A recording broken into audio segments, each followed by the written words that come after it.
siya before. So, ginawa namin po dyan, syempre, alam naman po natin lahat, pag once naka-blacking yung buhok ni Clyde, especially pag mga metallic color showing namin, mahirap din siya i-lighten. Tama po ba?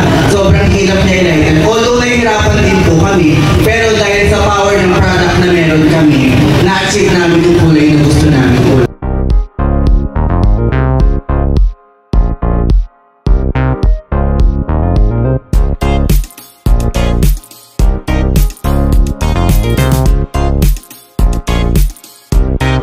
Kasi po ako mapapansin niyo po, marami tayong pigments na nagawa. Meron po siyang yellow, meron po siyang orange, and meron siyang red-orange sa likod. No?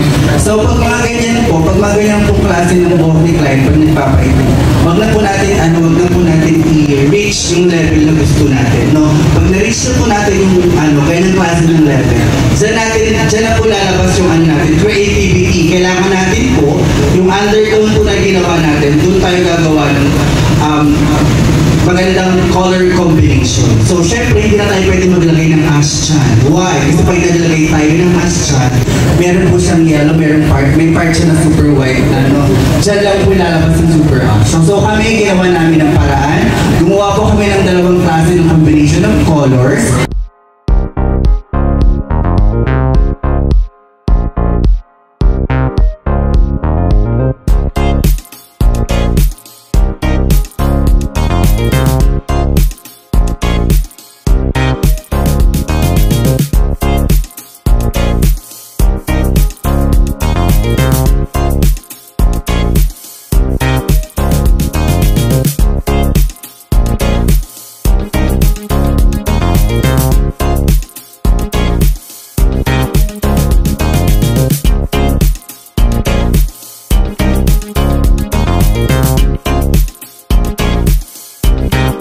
Tayo tinatawag natin color wheel. Kaya ito pong color chart po natin, ito po yung nagiging guide nyo po.